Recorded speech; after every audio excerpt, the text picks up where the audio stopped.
Welcome to Women in the Arena podcast, the podcast celebrating women doing extraordinary things in plain sight. I'm your host, Audra Egan, and our mission is to elevate the value, strength, and resilience each woman brings to the world. Without further delay, let's go ahead and start the show.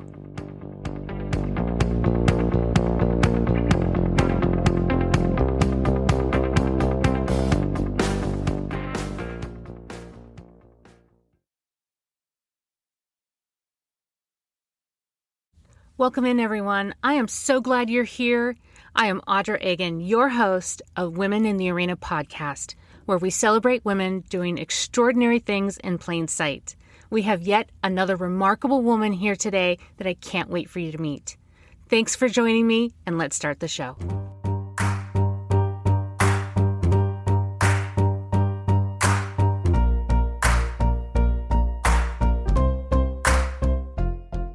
Welcome in, everyone. Thank you so much for joining me today. I am so excited for you to meet my next guest. Faizun Kamal is an extraordinary woman. She is an award-winning franchise coach, nationally renowned public speaker, and a best-selling author.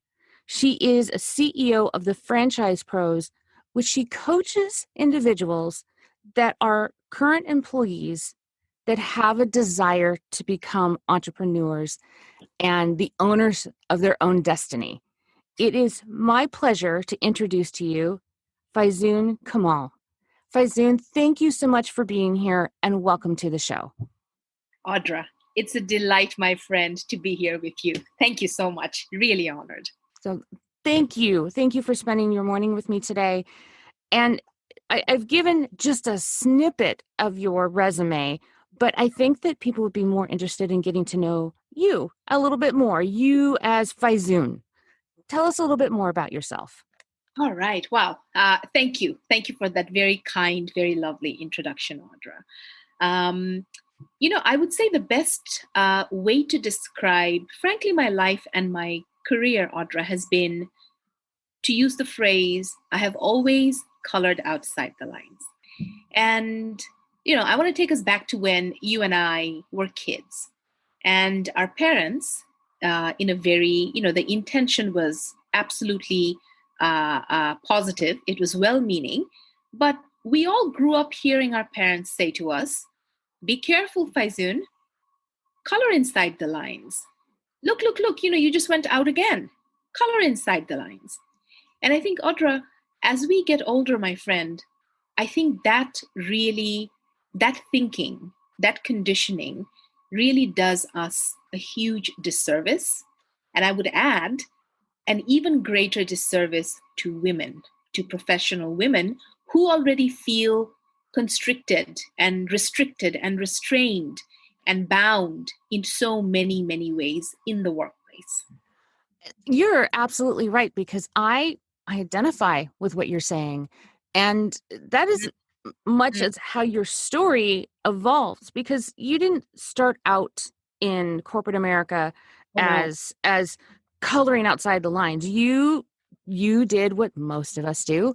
You started out in a structured organization and did what you thought you had to do. But that's not your story, and that's not where you ended up. But I want to hear about that journey and how that evolved and how you finally decided, you know what, this doesn't fit. I need to find something that does. Yeah. Oh, I love that, Audra. My friend, I would say, so over the last roughly 2 decades, I have been in a number of different industries, as I think so many of us have been over time. I began in the international development space. I worked with the World Bank in a couple of countries, actually, in Bangladesh, in Kenya, and it was, how do I say this? The work was good. The work was meaningful to the end recipients, but it never felt like my path. And so from international development, I went back again to school. I got my first master's, then I got an MBA. And all throughout that journey, the work I was doing always felt like it was someone else's life that I was leading. I Oh, felt I feel that. I definitely yeah, feel that. yeah, right. I mean, you know exactly what I'm talking about, right? I yes, I do. Exactly, right. I was going through the motions. I did what needed to be done, but it wasn't Faizun Kamal's life. It was someone else's, and I didn't know what I needed to do to chart a path that was going to be my own. But I absolutely felt misplaced. I felt something deep and complex inside me was missing, but I couldn't put a finger on it. And so, fast forward a couple of years, Audra. So, from international development, I worked with a couple of the multilateral banks, um, did a number of projects, traveled around the world, set up teams. Again, good work. And by all respects, anyone from the outside looking at me would think, "Wow, you have a pretty rocking career. You're traveling, you're doing this and that. Sounds exciting. You're providing a lot of value to the people you're working for." And they would have been right, except I knew that inside, my soul kept dying a little bit every single day, every single week, every single year. I got my MBA, and at the time, I was working for an organization that set up public health programs worldwide. And I had started to sense that I was absolutely fascinated by the world of business. I wanted to know how companies worked. I wanted to understand what the behind the scenes were. And so that led me actually to starting my MBA. Once I was done with that, in fact, while I was in the MBA program, I met a gentleman who, unbeknownst to me at the time, would turn out to be my first boss, who hired me into corporate America. So you took a leap from international banking, which in and of itself sounds fascinating and maybe a little exotic and intriguing. Um, and then you took a leap into corporate America. Yeah, So, yeah. so that's quite a shift, but I see where you're going. You were looking for what that missing piece was, and you thought, well, I'll shift to this, and maybe it's here. Exactly right. Exactly right. Um, Again, it's for honestly, and it goes back many years, Audra. If you looked at my resume on paper, it looks like I have done some really exciting, interesting, meaningful things. And you'd be right. Oh, yeah, I'm absolutely right. You are looking on paper.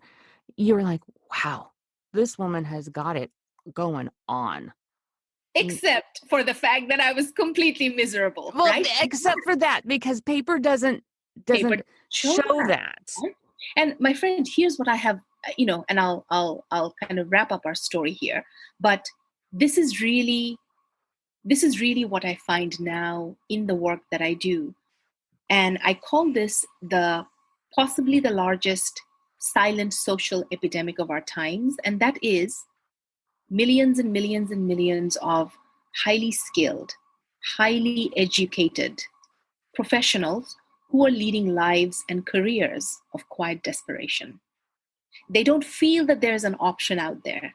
They feel like I did for years and years and years. Something is missing. This is not my path. I'm doing this just for the money, just so that I can pay the bills. I don't know what else to do. I don't think I have an option to do something else. I felt that. I felt that for a while. And so, fast forward, I joined corporate America. And again, the work was exciting. It was interesting. I moved rapidly up the corporate ladder. And, the 8 years that I was there, Audra, it was that same heavy, dark feeling of, "Mm, this isn't it. This isn't it." And so in 2015, I had seen the writing on the wall. I felt I knew what was coming down the pike. And sure enough, my boss came to me and said, "Faizun, we have been having wave after wave of layoffs. And in this particular round, your position got eliminated." And my friend, I'll tell you, my reaction internally is probably very different from most other people's reactions. And I remember this because it was such a visceral feeling. And I hope I never forget this feeling because it in a couple of seconds, it made me realize just how miserable I had been. When he said that, when my boss said that, I felt as though I had been pinned under a huge, heavy boulder for all these years. And the moment he said, Faizun, you have been laid off, it's the bird that flew the cage. And I felt free. I felt I could breathe again. I will never forget that moment. What a And I think profound moment. it Profound. I can feel what you're explaining to me. yeah, yeah, my friend. And I think many people listening to us today probably have experienced that, probably have experienced the misery that comes in and day out of going into a job that does nothing for you, where you know in the core of your heart you're doing it just to pay the bills. And by the way, Audra, no judgment here.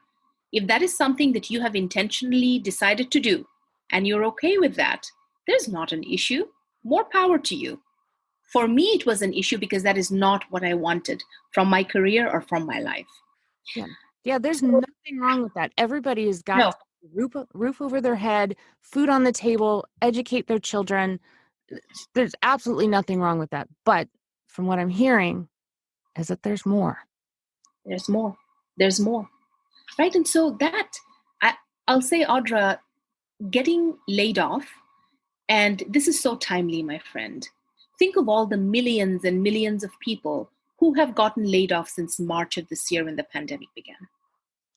It's overwhelming, the number of people that have been affected by this. I think one news. I was watching the news, and I think they said something like, "These are numbers like we have never seen in our history." That's saying something. And Yes, so it is. I think now, my friend, I will say this to you. I have always been the glass half full kind of gal, and it charting the career path that I have. One of the things that I have always been able to do is to maintain an attitude of expectancy, positive expectancy. So when this opportunity to enter corporate America, it frankly landed in my lap. I wasn't looking for it. It came to me. I took stock of that. I paid attention to that. I said, Faizun, you've been looking for change. And here you go. It's been placed in your path. What do you do? Do you shrink back because you've never worked in the corporate world before? Or do you jump in, even though you don't feel ready? And by the way, Audra, that's one thing that I will say to you. Again, particularly for women, say yes before you're ready. That is a mind shift that I personally have been exercising and it doesn't feel good. It does not feel comfortable. It feels against everything that we've been taught. And that's the problem because that's everything that we've been taught. So I personally have been jumping into situations that I know that I'm not ready for, but I figured out that I'll get there and I'll figure it out. But I won't know until I try. So I'm just going to do it. Which brings me to a second thing, what you just said. I know I don't feel ready. It doesn't feel good. It feels incredibly uncomfortable. I say this as bet on yourself. Bet on yourself every single time. You know why? You are your best investment. I am my best investment with the highest possible returns. When I left, so here I am in my late 30s, early 40s, laid off. I'd never been laid off. It was my first time. Welcome It to will that, by the way. yes, indeed. But it will be the last time that I will ever be laid off. That much I knew. That I was sure of. Whatever else I wasn't sure of, that I was completely certain about. And so, coming out of that with a small baby, my daughter at the time was, I believe, 17, 18 months. a husband who himself is an entrepreneur. And so our income, he brought in the erratic income. I had brought in the steady income, you see? So, my friend, these are the realities that most of us don't like talking about. But that is what makes up our lives. I was worried about health insurance. What the heck was I gonna do? You had a We had brand new baby. right? We had a brand new baby, a first time mom. I have no idea what the heck I'm doing. I'm making stuff up as I'm going along. As we Right? all do. As we all do, right? But it was, and I would be lying to you if I said I knew immediately I was going to start my own business. I did not. What I did immediately was jump right back into job search, like you, me, anyone, everyone who has ever been an employee. You know why? It was comfortable. I knew it. I knew it like the back of my hand. You knew what to do. It was almost I knew what an to do. unconscious decision. Exactly right. And it's so interesting. 3 months, probably three and a half months into this job search, right? So I've been laid off now, three and a half months. It was one particular interview that I had with a company that'll remain unnamed, um, where the gentleman asked me a question about how he asked me how I thought I was going to be able to handle the responsibilities of this particular position, given that I had such a young baby at home. And I hate that question. And Audra, look, other than the fact that it's any HR person will tell you it is completely and utterly illegal for you to even verbalize that. That aside, in that moment when he asked me the question, I knew what that company's corporate culture was like, and I knew I was never going to fit in, and I knew I was going to be miserable all over again. And in that moment, here's a third point I want to share. And that is, it hit me like a ton of bricks in my face. This voice said, Faizun, stop looking for happiness where you first lost it. Oh I my don't, gosh. I listen, I don't know where it came from. I don't know whose voice it was. It hit me in the face. I'm still on the phone with this guy, by the way. The interview's still going on, right? And I truly don't remember the last 10 15 minutes of the call, but I made it crystal clear I really was not interested in this so-called opportunity. I had no interest in joining him or his team. I hung up the phone, Audra, and I knew that was going to be the very last job search call I would ever make in my life. I knew that beyond a shadow of a doubt. And then, of course, what the voice said. And I remember sitting there at my desk, just staring into the wall like, what the hell just happened? Right? But my friend, here's the thing. I've always been very in touch with myself. I have always been intuitive. I pay attention to my feelings of discomfort, of pain, of feeling out of place. And I think many people who feel this sense of, I don't think I'm living my life. I feel like I'm living somebody else's life. Um, I feel unfulfilled. You look at where you are and you wonder, how the heck did I get here? If you felt any of those feelings, don't bury them under the rug and keep moving. Many of us have done that many times over. I did that. I, I Don't bury think them. I think everybody listening to this has done that. I have done that. I have done that, right? For how long? And so that was the last call. I still had no idea, by the way, what I was going to do. No idea, right? So if somebody listening thinks, oh my gosh, this girl has it figured out, heck no. No, I have nothing figured out. I still have nothing figured out. And I think that is the whole journey that we are on, Audra. It's not that, I come on a podcast and I present myself as a super duper expert, because I'm not. You figured some things out. I've figured some things out. And I think we are now at a time, I think, societally, where the artificial barriers that we have created between life and work have completely been demolished. Think about it. Any moment now, I'm just going to give you a heads up.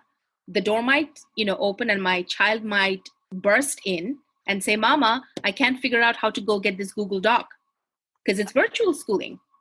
Absolutely. And, Right? I work from home. I have worked from home for almost 20 years, but I had a husband at a place of work somewhere. I had children at work, or excuse me, at school. That's not the case right now. I have children that are at university in their bedrooms. I have a husband that's at work in his office in our house. And I have dogs barking and I have the doorbell ringing and then I have to stop sometimes and I got to go start dinner or put a load of laundry in because there's just so much cooking and so much laundry going on right now. Exactly. Exactly. Right. And so I think it's these things. I think it's it's recognizing all of the things that we have done in our past, like what you just said. We are wives, mothers, daughters, sisters, employees, entrepreneurs, and on and on and on. I know what my days are now, and I toggle back and forth, back and forth. And so I bring that up to say, Audra, for anyone who is laid off right now and wondering what their next step looks like, bet on yourself. If you have come this far, what makes you think that you're not going to make it in the next chapter of your career, whatever that might be? And look, if it means going back into the corporate world and becoming an employee, as long as it's a decision you make consciously and happily, that's okay. For me, I knew that was not an option. I was done with that. And so one thing led to another, and I found the world of franchises. And I didn't believe it in the beginning. I didn't believe there was really an option, like a real life, not a made up theoretical loosey goosey pie in the sky. No, no, no. Real life option that allowed me to actually build a business, not a hobby, my friend. This is not, I don't know what those things are called, like you get together friends and you sell pots and pans. Yeah, it's Multi-level marketing. multi-level market. There you go. Thank you. Right. It's not selling. And by the way, if that's what you want to do, great. But I'm saying to you, this is an option that allows you to build absolutely a six-figure and many times a seven-figure business on your schedule. My friend, remember I said to you, I'm the kind of gal whose glass is always half full. Yes, which I is don't have important. regrets. I don't have regrets, Audra, except for one, and that is I almost completely missed the first year of my daughter's life. I would drop her off at daycare before there was even light in the morning sky. When I picked her up, there was no light in the sky. It was dark again. Other than a couple of pictures and home videos that my husband and I took on our phones, truly, I do not have a memory. I don't have substantive memories of me with my daughter in her first year of life. So fast forward to, sorry, go ahead, please. I was going to say that's just, I'm having an emotional reaction to that because my children didn't see me for the first 5 years of their lives because I had this crazy, robust career that afforded my husband to stay home with the kids.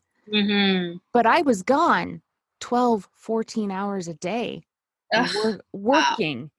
And that to this day, even though they are now 20 and 23, that still hurts me that I missed that. I'm proud that I was able to give them a good life and that I was able to allow my husband to stay home with them because at least one of us was home, but I still feel that. Yeah, I still feel that. And Audra, I'll say, I think it's important for us to remember these things and to continue to feel the pain. This might sound odd. I don't think it is. We should feel the pain because these are the breadcrumbs that life leaves for us, and life always leaves breadcrumbs. Sometimes we just are so full of hubris, we choose to ignore them. But these are breadcrumbs, and I never want to make that mistake ever again. She's only 7. And so, one of my parameters, if you will, for whatever the next chapter of my life would look like, included, okay, Faizun, you want to start a business, you don't know what it's going to be. Whatever this thing is, it has to revolve around your family, not the other way around. I revolved around my job, as so many of us have. My family always took a second place. If there was a choice to be made between the job and the family, you can take a wild guess which one won out. And it was not family. And so, in this next iteration of my life, there were some things that I got very clear about. I said, one, my family would have to be at the center. Whatever else I did would come second. Number two, I wanted to work with people that I liked, respected, and trusted. Think of how many hours every single day we spend with coworkers. Now, if these coworkers were people you liked, respected, and trusted, what would your day-to-day look like? Right? Yeah. Ask you. And so that was important for me. And then last but not least, I wanted to live life on my terms. Now, my terms are going to be very different from yours, Audra. It's going to be different from anyone else's. And I got very clear on what those terms were. I wanted to make at least as much money as I was making in corporate America, preferably more. I was very crystal clear about that. I told you about the family piece. And again, the whole piece about, we are running on this corporate hamster wheel. We call it the 9 to 5. It's not the 9 to 5. It's more like the 9 to 9, right? I wanted to escape that. Or the 7 to 7, or 7. in my case, since I live on the West Coast and I have East Coast clients, it might be 5:30 to Oh my, 5:30. oh my gosh. Right? So it just, the day just keeps getting longer and longer for us as employees. And so these were the 3 pieces, right? Escape the 9 to 5, generate true wealth, and live life on my terms. And I sat with that. So it took me a while to come up with these 3 things. But remember, this time I was aggressive. I was not just going to go off and get another job. I'd already crossed that option off. And when I looked at these 3 things, I said, oh my gosh, unicorn that does not exist. Because it's certainly not a job. It's certainly not a job.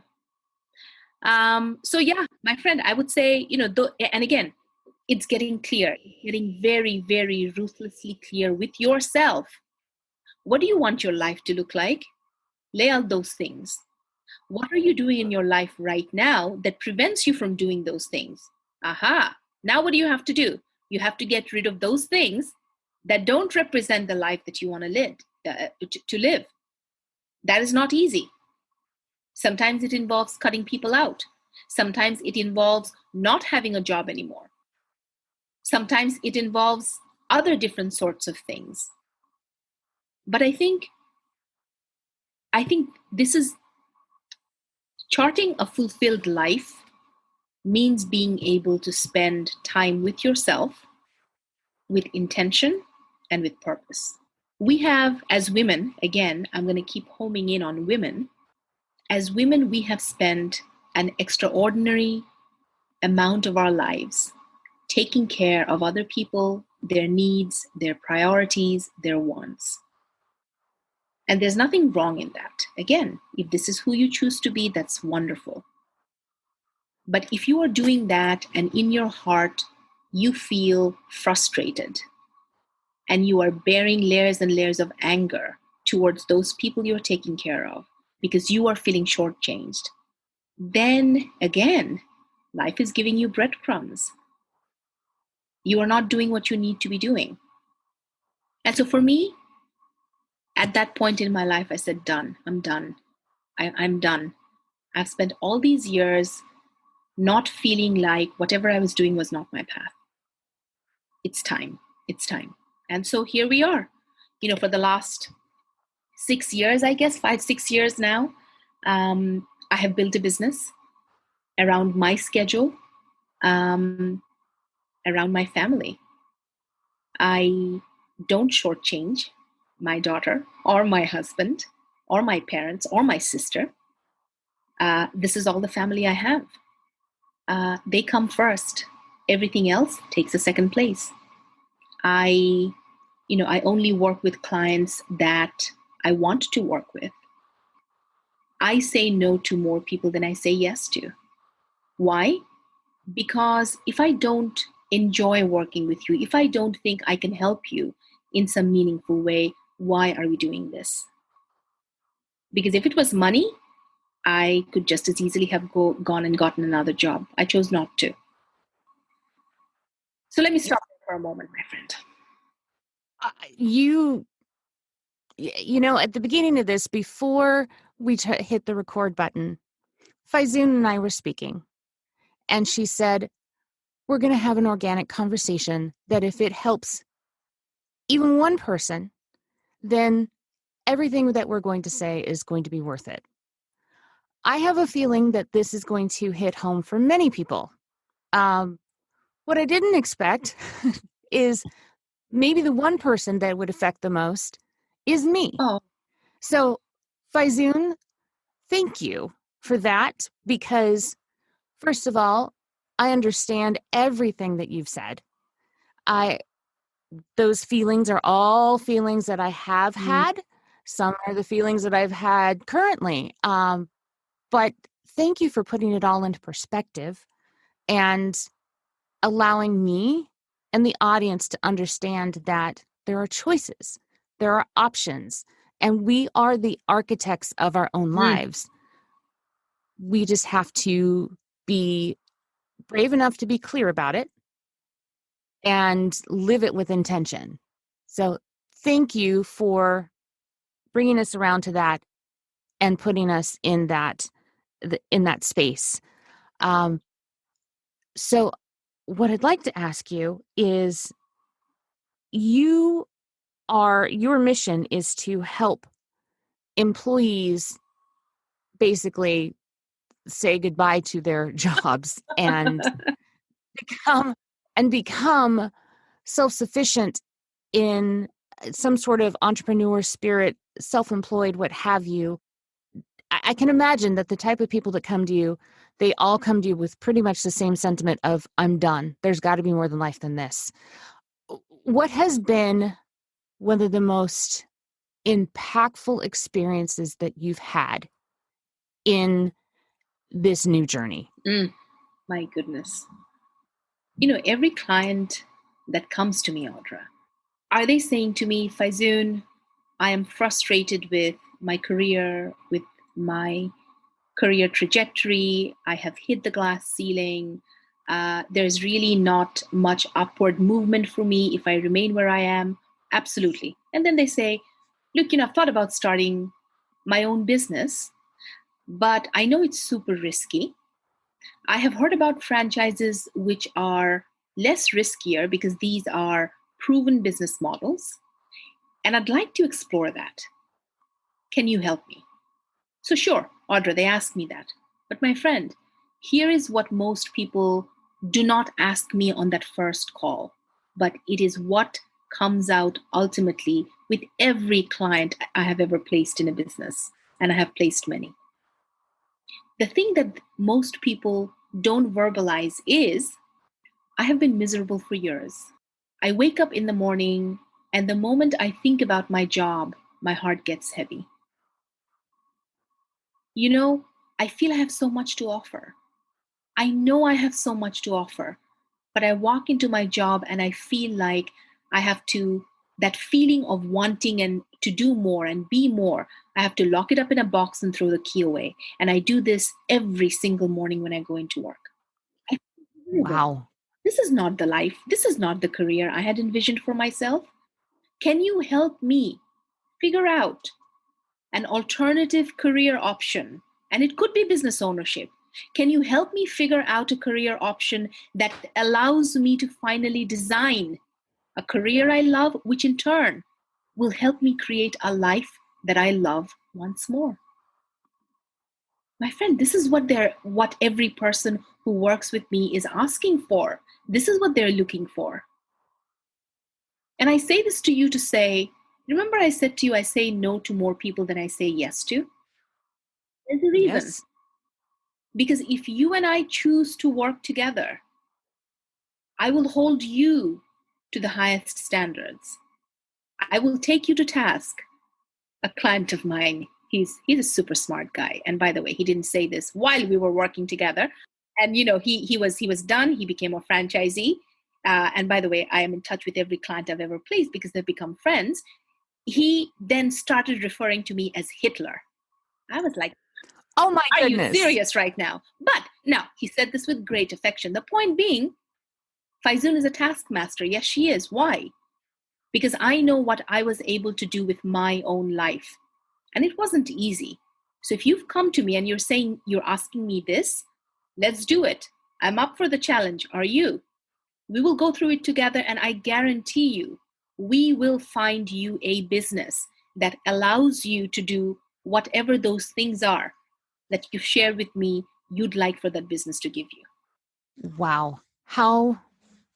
What a gift and what a position that you've been able to create for yourself. You literally changed your life by creating a business that changes other people's lives. That's a gift. I will say this to you, Audra, after all these years of doing all these things that I shared with you, I'm finally doing work that I believe is my calling. The charge that my clients give me, I don't take it lightly. They are placing their trust in me. They are going to be investing in a business. And in a lot of instances, this business may cost you more than your house did if you're a homeowner. It doesn't always have to, but in some cases it can. But my point being, when you buy a franchise, you're not buying a pair of pants from the mall. It's a little more involved than that. So Yeah, it's not a it's not a commodity. commodity, right? And there are so many nuances. It is, yes, it is a large financial investment, but beyond the financials, this is a vehicle that hopefully is going to change the trajectory of your life and the life of your family for many, many years to come. This is something that we are hoping will allow you to live your life with, bursting the boundaries of your life more than anything that you could have imagined. So let us put some thought, let us put some time into figuring out what this one business looks like for you. Because there are thousands of franchises out there, but there's only one Audra. So what is that one business that would be what I call Audra's perfect fit? It is the business that meets her where she is right now, but takes her where she wants to go. That's what we are looking to do together. And like I said before, you created a business that radically changes lives. And you're giving them the vehicle to reclaim their lives. And that is a precious gift. And I thank you for investing your time and your talents in doing that. Thank you. Thank you, my friend. Well, I think that is a perfect place to end our conversation. But before I jump into the questions I like to ask everybody, if people are interested in contacting you, where can they reach you? Fantastic. I actually live on LinkedIn. I have also Many of us I do. now, you and I are connected, so maybe it won't work with you. I have been told, Audra, that there's apparently only one Faizun Kamal on LinkedIn, so I'm not super hard to find. Look me up there, connect with me. You can always shoot me an email, Faizun at, one word, at thefranchiseconsultingcompany.com. Please reach out to Faizun. She is fascinating. She is warm and generous, and she is a pleasure to speak to. Uh, if you have any questions, if you're thinking about this at all, please reach out to her because she will not lead you astray. So, Faizun, I'm going to ask you the 3 questions that I ask everybody, but I've changed them up a little bit because everybody's getting way, way too smart and they start thinking about the answers before I ask them. So I'm switching it up Please on do. you. So, first question is, what book have you read that you feel so profound that you think every woman should read it? Oh, that is such an easy one, my dear. The Alchemist. The The Alchemist. Alchemist. It's by Paulo Coelho, Coelho.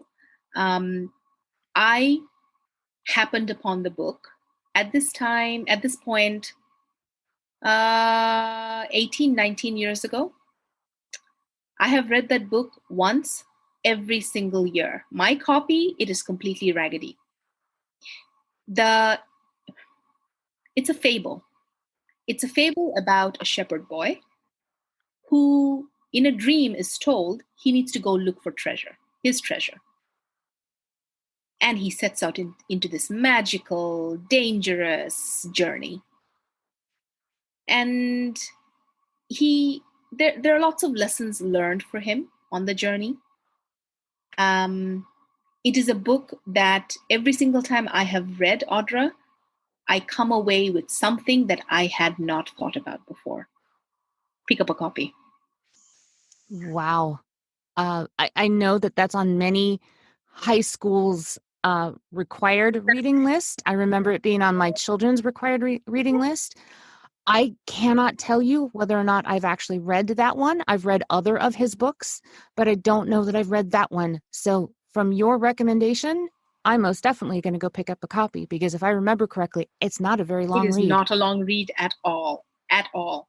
Wow. So, yes, another life-changing tidbit that is being shared by Faizun.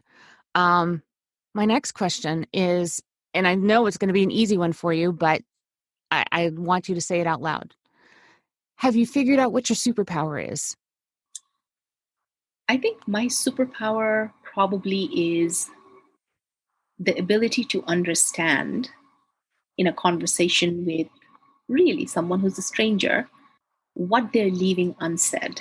Because sometimes the things that we leave out of our conversations can be more meaningful than the things that we actually talk about. Oh yes, that the unsaid truths. Beautifully put. Unsaid truths. Yes, indeed. That is such a delicate but blessed superpower. So keep it up. My last question is probably an easy one for you once again. What do you do every day that you know is helping you change the world, even if it's just in your little corner? I try to go for a pre-dawn walk. And actually, this morning, Z and I, my daughter and I, she woke up when I woke up at 5:40, and she said, "Are you going for a walk, Mama?" I said, "Yes." She said, "All right, I'm going to come with you." Now the child is 7 years old. I was like, "Are you sure about this?" And she said, "Yeah." And so we had this lovely 3 mile long walk. We were back, cleaned, showered. She's now, she started school at 8:35. But that is something. My morning walk for me is my walking meditation time. I cannot fill you up if my cup is empty. There's absolutely no way I can do that. On days that I am able to walk, and by the way, it's not every single day, Audra. I'd like to tell you that it was, but it's not. I come to my game at the top of my game. I am able to get in sync with clients better. I'm much more clear-headed.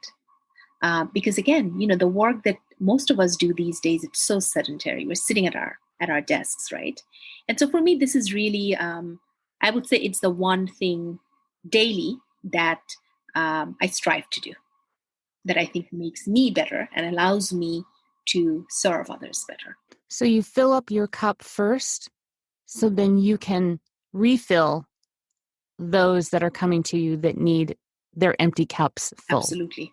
It cannot be the other way around, my friend. This is why so many women, again, they run around on empty all the time. They're frustrated. They are juggling so many responsibilities, and they drop into bed exhausted at night, and then the whole thing starts back up again in the morning. So again, I think it's be mindful. Be mindful. Take care of you. You will not be able to take care of others if you don't take care of yourself first. I have learned that the hard way in my life, as so many of us have. But yeah, absolutely. Well, one final statement from you for the audience. One final gift. What would you say to the audience that says, just give me something to hang on to? Wow. Let me leave you and our listeners with this thought. When the winds of change blow, you can either build walls or you can build a windmill. Which one are you going to do? What a visual, Faizun. What a visual. And thank you for leaving us that gift. Faizun, I have enjoyed every single moment of our conversation and also getting to know you. It has been a true pleasure and honor to do so. Thank you. Thank you for joining me today. I so appreciate it. Thank you so much, Audra. Lovely to be here, my friend. Thank you. Thank you. And thank you to everyone for listening. I so appreciate you, and we'll see you again next time. Bye now. That's our show. Before I let you go, I have some business that I need to get to. First, I want to thank my guests. I am continually awed at your generosity of spirit and the vulnerability that you continue to bring to our conversations. To you, my audience, you are incredible. Thank you for growing with me, and I hope that I continue to exceed your expectations. And to my team that helps me pull this off every single week. To our composer, Star Diva, who is amazingly talented.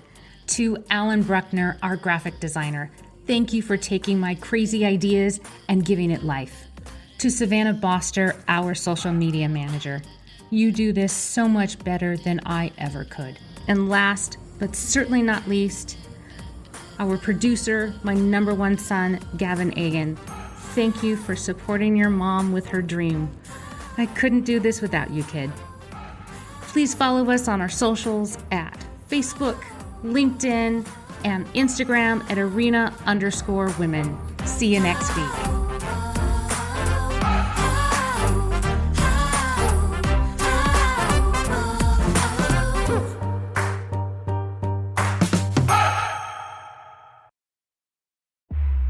This is just the beginning.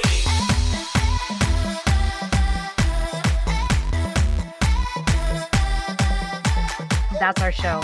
I am so grateful for each and every one of you and your unwavering support and your continued belief in this movement that has become much bigger than me, much bigger than just a podcast.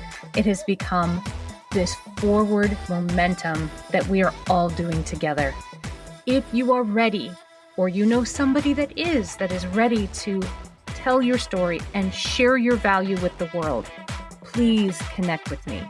You can reach me at audra@womeninthearena.net. I am so honored and thankful that you will share your story with me, and I'll make sure that it is well taken care of.